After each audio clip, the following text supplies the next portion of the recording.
Dear students, I'm Ravindra Gurjar, RG Sir, HOD Physics in Royal Institute, welcomes you on the digital platform Royal। जैसा सबको पता है, आने वाली 5 मई को आपका नीट का पेपर है और सारे बच्चे उस नीट के पेपर की तैयारियां जोरों शोरों से कर रहे हैं और उम्मीद करता हूं आपकी तैयारी बहुत अच्छी होगी। और यहाँ पे जब बच्चा पूरी तैयारी के साथ लगा हुआ है तो अब उसके दिमाग में है कि सर हमको लास्ट 1 महीने में क्या पढ़ना चाहिए, कैसे पढ़ना चाहिए ताकि हमारी तैयारी और फाइनल टच मिल सके। कि जब आप यहाँ पे बात करते हैं कि सर हमको 1 महीने में लास्ट में क्या पढ़ना है, तो जब मैं रिसेंटली अभी जो अपना जेईई का एग्ज़ाम हुआ था जनवरी का, बच्चों से मिलने के बाद जब बच्चों से बात हुई तो उन बच्चों ने बोला कि सर हमारा रिवीजन भी अच्छे से हो गया था, हमको सारी चीज़ें याद थी, फिर भी हम जब एग्ज़ाम हॉल में गए हैं तो बहुत सारी चीज़ें हमारे दिमाग से स्लिप हो गई, कुछ फॉर्मूले सर हमको याद नहीं आए। तो सर उसके पीछे का रीज़न क्या है? तो मैं बता दूं, यहाँ पे उन चीज़ों से ओवरकम करने के लिए आपके पास एक ही तरीका है और वो तरीका है multiple revision. Multiple revision technique से आप एक ही टॉपिक को बार बार रिवाइज करके, है ना, कम से कम आप जब नीट दे रहे हो तो आपका हर सब्जेक्ट कम से कम 15 से 20 बार रिवाइज हो जाना चाहिए। और ये मैं वास्तव में एक रियलिस्टिक बात करता हूँ, ऐसा नहीं कि आप सर आप तो बोल के चले जाओगे पर क्या हमारा तो सर 1 या 2 बार भी रिवीजन नहीं हो रहा है। और 15 से 20 बार रिवीजन पॉसिबल है क्या? यस, 15 से 20 बार पॉसिबल है। और आप देखोगे जो लास्ट ट्रेंड बन रहा है आपका पेपर का, और आपको पता पड़ रहा होगा 2020 से क्या हो रहा है। 2020 से केवल और केवल क्या हो रहा है, टॉपर्स ही आ रहे हैं। आप देखो कि अगर 720 में से आप 1 नंबर भी कम ला रहे हो तो आप 10 रैंक डाउन जा रहे हो। अगर आप 2 नंबर भी कम ला रहे हो तो आप 50 रैंक डाउन जा रहे हो। अगर आपके 3 नंबर कम आ गए तो आप 100 रैंक तक कम चले जाओगे। तो 2020 से पेपर लेवल जो आ रहा है वो ऐसा आ रहा है कि अब टॉपर ही टॉपर प्रोड्यूस हो रहे हैं, है ना। अगर मान लो जीएस को गवर्नमेंट मेडिकल कॉलेज चाहिए, जीएमसी चाहिए, तो जीएमसी के लिए कुछ भी नहीं करना है, 720 में से 100 कम कर दो, 620 पे भी आप सेफ नहीं हो, ठीक है। तो पेपर का लेवल इस तरीके से है। और ईमानदार से आप अकेले पेपर नहीं दे रहे हो, 25 लाख से ज़्यादा फॉर्म भरे हैं और हर बच्चा तैयारी अपनी कर रहा है। तो आपको उन 25 लाख बच्चों से पढ़ना है, आगे बढ़ना है कि कैसे आप वहाँ पे पार पा पाओगे। तो उसी के लिए अपन बात करते हैं कि मैं बच्चों को बार बार बताता हूँ, नीट में आता सबको सब कुछ है, हर बच्चा कहीं ना कहीं से तैयारी कर रहा है, हर बच्चे की तैयारी होती है, पर जीतता वही है जो फाइनल टच देता है। और मैं बच्चों को कहता हूँ फाइनल टच का मतलब, मैं कहता हूँ नीट को, NEET is all about speed and accuracy. NEET में नया कुछ भी नहीं है, नीट केवल एक्यूरेसी और स्पीड का गेम है। जो जितना एक्यूरेटली आंसर देगा, जो जितना स्पीड से आंसर देगा, वही फाइनल एग्जाम में अपने आप को लास्ट तक लेकर जाएगा। तो सर वो हम कैसे कर सकते हैं? तो उसके लिए मैं बता रहा हूँ मल्टीपल रिवीजन टेक्निक। आपको 15 से 20 बार आपको अपना हर टॉपिक क्या करना है, रिवाइज करना है। क्योंकि जब आप एग्जाम हॉल में जाने वाला हो, तो मैं फिजिक्स का बंदा हूँ तो मैं फिजिक्स के लिए बात करता हूँ, तो अराउंड 27 चैप्टर आपको वहाँ पे क्या करने, एक साथ रिकॉल करने। अगर मैं टोटल बात करी जाए तो आपके नीट में फिजिक्स, केमिस्ट्री और बायोलॉजी मिला के अराउंड 80 चैप्टर है, और वो 80 के 80 चैप्टर एक साथ उस दिन 3 घंटे में आपके दिमाग में कैसे मेमोराइज होंगे। तो इसके लिए आपको ज़रूरी है कि आपका रिवीजन बेटर हो, और जितना अच्छा आपका रिवीजन होगा उतना ही अच्छा आप क्या कर सकते हो ना, उस दिन एग्जाम में कर सकते हो। तो इसके लिए आपका लास्ट का जो 1 महीना है, प्लस माइनस 1 वीक इसलिए बोल रहा हूँ प्लस माइनस, क्योंकि वो आप डिपेंड करता है कि वीडियो कब देख रहे हैं, है ना। तो फिर भी आपके मोटे मोटे तौर पे आपके पास क्या बेटा, एक लास्ट महीना है।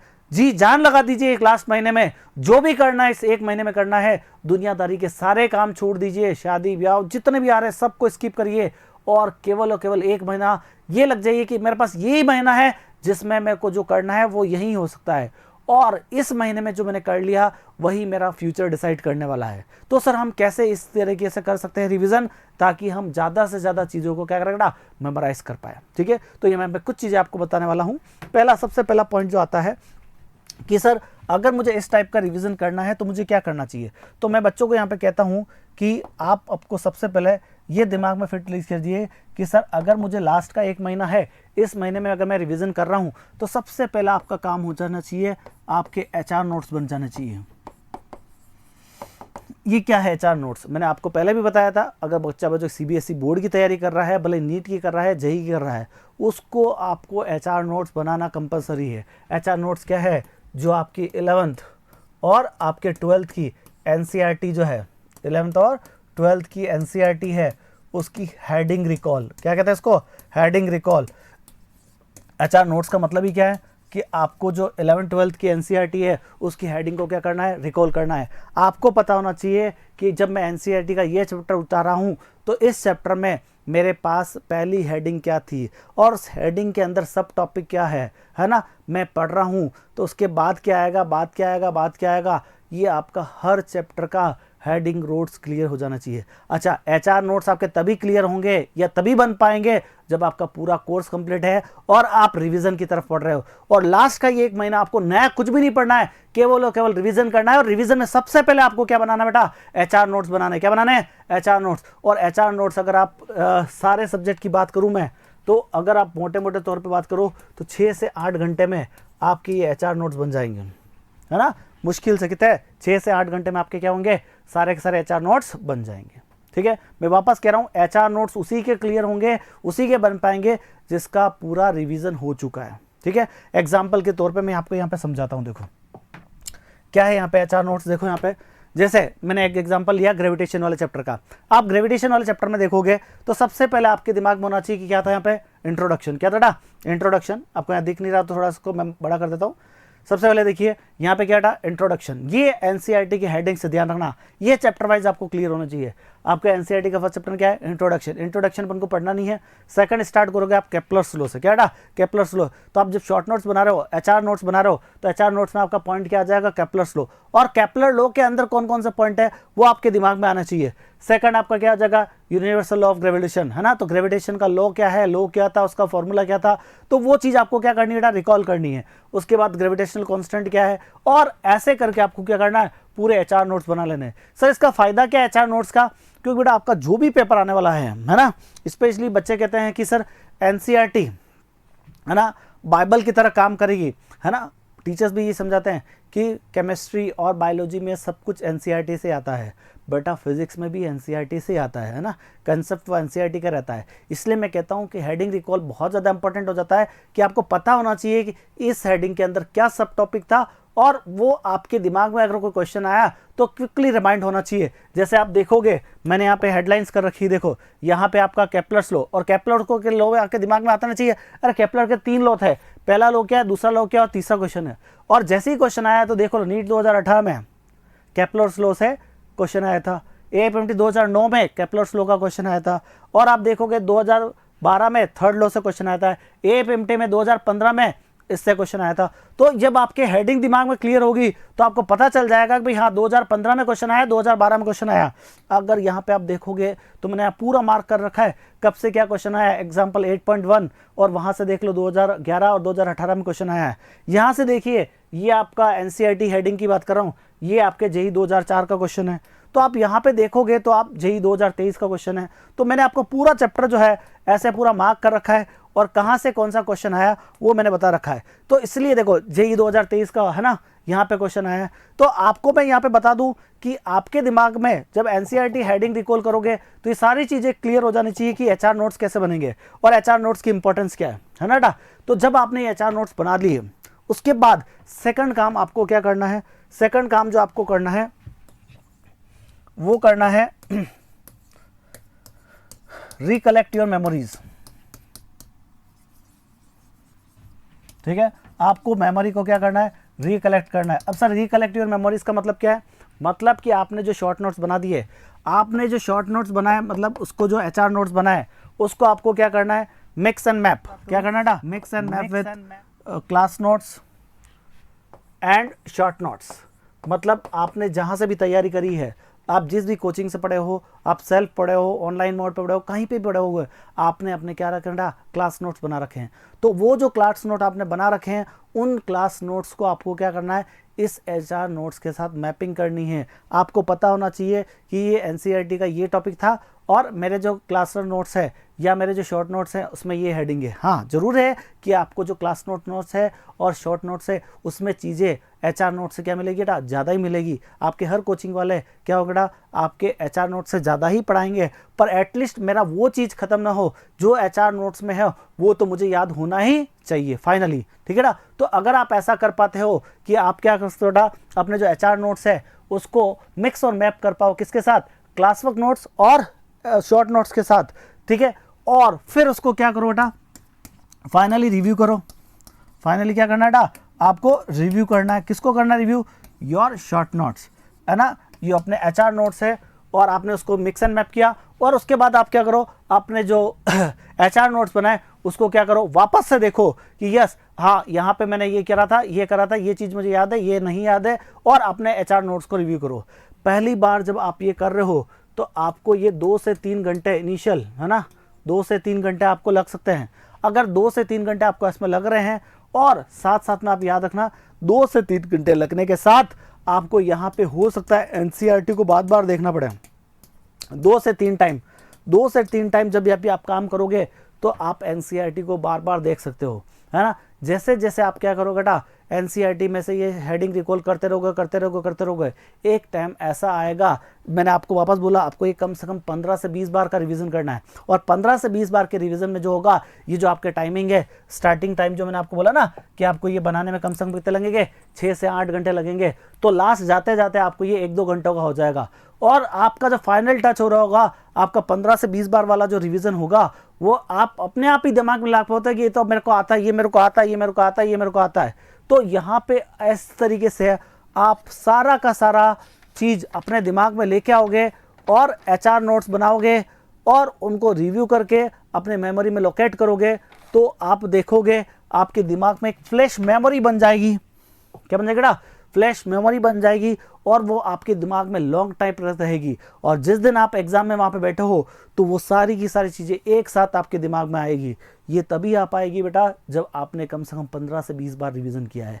और मैं वापस कह रहा हूँ, ये रियलिस्टिक चीज़ है, वास्तव में आप ऐसा कर सकते हैं। और सर थोड़ा सा अगर आप बता रहे हैं कि हम ऐसा कर सकते हैं, तो इसके लिए क्या स्केड्यूल फॉलो करें कि हम ये कर पाए, तो मैं आपको स्केड्यूल भी बता देता हूँ, है ना, जो बच्चे फॉलो करते हैं, ठीक है। क्योंकि यहाँ पे ध्यान रखना बेटा, ये मैं उन्हीं बच्चों की बात कर रहा हूँ, ये सब मैंने वहीं से कलेक्ट किया है जो बच्चे टॉपर्स फॉलो करते हैं। जो टॉपर्स फॉलो करते हैं वहीं से बात करता हूँ मैं, तो उन्हीं के स्केड्यूल की बात कर लेता हूँ। जो स्केड्यूल वो फॉलो करते हैं वहीं से अपन बात करें, तो क्या स्केड्यूल फॉलो करना चाहिए एक बच्चे को लास्ट टाइम में, अभी जो अपना रिवीजन का टाइम में, ताकि वो अपने आप को इस तैयार काबिल बना सके कि एग्ज़ाम में फुल ऑन फुल नंबर लाए। तो यहाँ पे देखिए, सबसे पहले अर्ली मॉर्निंग 5 बजे वो क्या कर जाएगा, उठ जाए, है ना। मैं वापस कर रहा हूँ, अभी बच्चों की क्या होता है, लेट नाइट तक पढ़ने की आदत होती है और वो सुबह 5 बजे उठ नहीं पाते, ये वो सबसे बड़ी गलती कर रहे हैं, ध्यान रखना बेटा। तो मैं चाहूँगा कि आप सुबह 5 बजे लेट नाइट तक पढ़ाई बंद करें। आपको जब रात को जल्दी नींद आए सो जाइए, और सुबह एटलीस्ट 5 बजे उठ जाइए, और 5 से 6 बजे तक का, 5 बजे से 6 बजे तक का आपका जो डेली रूटीन का आपको काम होता है उठने के बाद, है ना, नहाना धोना, जो भी काम करना है, पूजा करनी, जो भी करना है, आप 5 से 6 बजे के बीच में रूटीन अपना काम कर सकते हैं। जो भी रूटीन का वर्क आपको करना है वो आप 5 से 6 बजे तक बीच में कर लीजिए। फिर आप सीधा 6 बजे पढ़ने बैठ जाइए। 6 बजे से लेके 9 बजे तक आपको क्या करना है बेटा, कोई भी सब्जेक्ट उठाइए, और मेरे हिसाब से सुबह सुबह आप फिजिक्स उठाओगे 6 से 9 बजे तक का, तो आप फिजिक्स उठा के फिजिक्स पढ़िए 6 से लेके 9 बजे तक। हाँ, आप जब ब्रेक बात कर रहे हो कि सर 6 से 9 बजे तक हम पढ़ रहे हैं, तो इसमें से कंटिन्यूस 6 से 9 तक पढ़े क्या? नहीं, आप 5-5 मिनट का ब्रेक लेके जैसा भी आपको सूटेबल हो, पर आपको 6 बजे से 9 बजे तक क्या करना है, फिजिक्स पढ़नी है। मैं बात कर रहा हूँ उन बच्चों की जो लास्ट के टाइम में कम से कम 12 से 15 घंटे बेटा पढ़ाई करेंगे, और ये भी मस्ट है। आप दुनिया के सारे काम छोड़ के बस ये सोच लो कि लास्ट का 1 महीना ही है, इसमें मुझे सब कुछ करना है, तो वो बच्चा फाइनली नीट का रिजल्ट रॉक कर सकता है। ईमानदारी से बात करें तो आपको इस टाइप से फॉलो करना चाहिए, है ना। वापस 9 से 10 बजे का जो टाइम है ना, 9 बजे से 10 बजे तक का जो टाइम है, उसमें आप अपना ब्रेकफास्ट करिएगा, ठीक है। आप आराम से रेस्ट जो भी करना है आपको, है ना, रेस्ट करना है, ब्रेकफास्ट करना है, खाना पीना है, जो भी करना है आप आराम से 9 से 10 बजे का करिए, और उसके लिए 1 घंटा बहुत है। 1 घंटे में आपको जो काम करना है, खाना पीना जो भी करना है, आप आराम से लाइट ब्रेकफास्ट लीजिए, आपको ज़्यादा नींद ना है ऐसा कुछ काम करिएगा, और फिर वापस 10 बजे से बैठी जाइए, और 10 बजे से कम 1 बजे तक आप अपना सेकंड सब्जेक्ट उठाइए। अगर यहाँ पे केमिस्ट्री उठा रहे हैं तो केमिस्ट्री उठाइए, अगर कोई बोले मैं बायोलॉजी यहाँ पे उठा रहा हूँ तो बायोलॉजी उठा लीजिए, केमिस्ट्री उठा लीजिए, आपकी जो इच्छा, जो आपको सब्जेक्ट सेट होता हो वो आप 10 से 1 बजे तक करिए। और वापस आपका 1 से जो 2 का टाइम है, 1 से जो 2 का टाइम है, उसमें आराम से आप वापस अपना एक ब्रेक ले सकते हैं और इस ब्रेक में आपको आराम से रिलैक्स होना है, जो खाना पीना खा सकते हैं। देखिए बेटा, यहाँ पे मैं बार बार बोल रहा हूँ खाना पीना इसलिए बोल रहा हूँ, आप थोड़ा थोड़ा खाइए, है ना, बहुत ज़्यादा एक साथ मत खाइए, ज़्यादा से ज़्यादा पानी पीजिए, आपको डिहाइड्रेट नहीं होना है, आप जितना पानी पी सकते हैं उतना पानी पिए, है ना। तो इसलिए मैं जो ब्रेक बात कर रहा हूँ उसमें आपके खाने पीने और उसका रेस्ट करने का ब्रेक है। तो 1 से 2 बजे तक आप आराम से ब्रेक लीजिए। और most most most most important, 2 बजे से 5 बजे का टाइम है, ये तो आपका मतलब टाइम वेस्ट होना ही नहीं चाहिए। 2 बजे से 5 बजे का टाइम है, वो आपका होना चाहिए कोई भी सैंपल पेपर सॉल्यूशन। कोई भी आपको सैंपल पेपर सॉल्व करना है और रोज का एक पेपर सॉल्व करना है। सर रोज का एक पेपर तो 30 पेपर हो जाएंगे। यस, 30 पेपर हो जाएंगे। अगर आपने 30 पेपर ये दे दिए तो उसके बाद आपको सोचने की जरूरत ही नहीं पड़ेगी कि फाइनल दिन जब आप 5 मई को जो पेपर दे रहे हो क्या वो पेपर अलग था और जो आपने 30 दिन तक पेपर सॉल्व किया वो अलग है। यहाँ पे 2 से 5 के लिए मैं बहुत बहुत इंपॉर्टेंट चीज बोल रहा हूँ। 2 से 5 बजे का जो टाइम है इसमें आपको पेपर ही सॉल्व करना है, क्योंकि यही जो टाइम है आपकी बॉडी क्लॉक को सेट करेगा, है ना। तो ईमानदारी से 2 से 5 के बीच में आपको और कोई काम नहीं करना है और केवल पेपर सॉल्व करना है। तो 2 से 5 बजे तक आपको क्या करना है, पेपर सॉल्व करना है। मैं पेपर सॉल्व इसलिए कहता हूँ ये एक तरीका रिहर्सल है। मैं वापस कह रहा हूँ, NEET is all about speed and accuracy. आप आता सबको है, मैं वापस कह रहा हूँ, 25 लाख लोग बैठ रहे हैं। अब 25 लाख लोगों में से सबने तैयारी करी, आता सबको है, और कौन कितना स्पीड और एक्यूरेसी के साथ क्या करता है ना, पेपर को सॉल्व करता है, वो इंपॉर्टेंट है और उसी बच्चे का रिजल्ट अच्छा आएगा, है ना। तो वो आप अपने बॉडी को सेट कर सकते हो, है ना, ताकि आप क्या करो ना, 2 से 5 के बीच में आपको बिल्कुल भी ऐसा नहीं लगे कि आप कुछ अलग चीज कर रहे हो, है ना। तो 2 से 5 के बीच में आपको प्योरली पेपर सॉल्व करना है। कोई बच्चा बोले कि सर मेरी तैयारी इतनी ज़्यादा अच्छी नहीं है कि मैं पूरा पेपर एक साथ सॉल्व कर पाऊँ, तो आप यहाँ पे कुछ मत कीजिए, यहाँ पे आप प्रीवियस ईयर्स क्वेश्चंस लेके बैठ सकते हैं, है ना। देखो ट्राई तो करना, कम से कम 20 से 25 पेपर हो जाए। अगर आपके पास जब पेपर नहीं हो तो आप यहाँ पे PYQ भी कर सकते हैं, साथ साथ में क्या कर सकते हैं, PYQ भी कर सकते हैं। और 5 से 6 बजे तक वापस आप रेस्ट लीजिए और अपने मनपसंद का जो काम आपको लगे कि मुझे गाना सुनना चाहिए, मुझे रेस्ट करना चाहिए, है ना, मुझे घूमना चाहिए, जो करना सकती है, पर ऐसा कोई काम मत करिए जिससे आपको क्या होगा, फिजिकली ज़्यादा आपकी थकावट हो, है ना। तो ऐसा काम करिए जिससे आपको थोड़ा सा रिलैक्स मिल जाए। और 6 से 8 का जो टाइम है, 6 से 8 बजे का टाइम है, उसमें आपको क्या करना है बेटा, जो आपने पेपर सॉल्व किया उस पेपर का एनालिसिस करना है कि आपने क्या गलती करी है ना। और जो गलती करी है वो आपको यहाँ पे नोट कर लेनी है। इनको बोलेंगे आप सिली मिस्टेक्स। क्या बोलेंगे बेटा, सिली मिस्टेक ही तो नहीं करनी है ना। आप जानबूझ के नहीं करते हो, वो मिस्टेक्स हो जाती है। तो जितने मिस्टेक्स करनी बेटा यहाँ पे कर लो, क्योंकि फाइनल पेपर में मिस्टेक्स नहीं होनी चाहिए। मैं वापस कह रहा हूँ, 1 मिस्टेक करते ही 10 रैंक डाउन, 2 मिस्टेक करते ही 100 रैंक डाउन, है ना।